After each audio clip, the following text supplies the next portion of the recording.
Self-Made tells the rags to riches story of Madam C.J. Walker, a hair care entrepreneur who in the early 1900s helped black women rejuvenate their hair and restore their confidence. She called her product Madam C.J. Walker's Wonderful Hair Grower, and it contained a mixture of beeswax, coconut oil, sulfur, copper sulfate, and perfume to cover the foul odor of the sulfur. Walker, who was born Sarah Breedlove, had herself suffered from severe dandruff and baldness. This was a common problem for black women at the time due to a number of reasons, including infrequent washing, scalp disease, high fever, low-protein diets, and damaging hair treatments that included the use of lye that was found in soap at the time. As seen in the Netflix series, the Self-Made True Story confirms that Madam C.J. Walker began by making her wonderful hair grower in her home and selling it in the streets and door to door. She eventually expanded by hiring employees,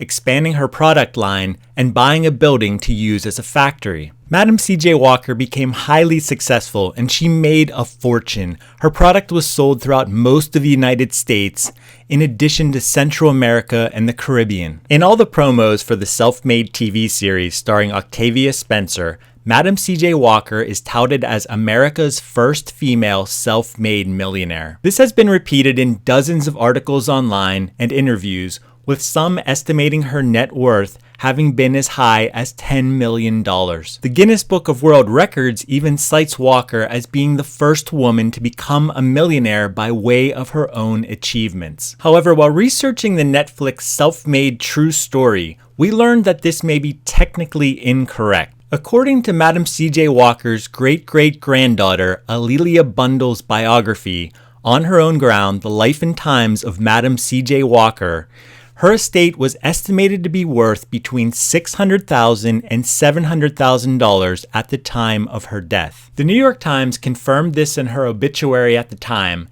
stating that she said herself 2 years ago in 1917 that she was not yet a millionaire, but hoped to be sometime. So is Madam C.J. Walker really America's first female self-made millionaire? While it seems that she wasn't considered a millionaire while she was alive, her net worth of $600,000 to $700,000 in 1919 is the equivalent of roughly $10 million today. This means that when you adjust for inflation, what you could buy with $700,000 in 1919 would cost you around $10 million today. And this is certainly evident when you look at things like her lavish 34-room, 20,000 square foot Italian-style mansion, Villa Lawaro, which she had built. Obviously, that would be impossible to build if your net worth was only $700,000 today. So while Madam C.J. Walker wasn't a millionaire in her time, it would be entirely unfair not to call her a millionaire when we talk about her today. Now, I made this video not to degrade her value in any way. In fact, I made it because I had read several articles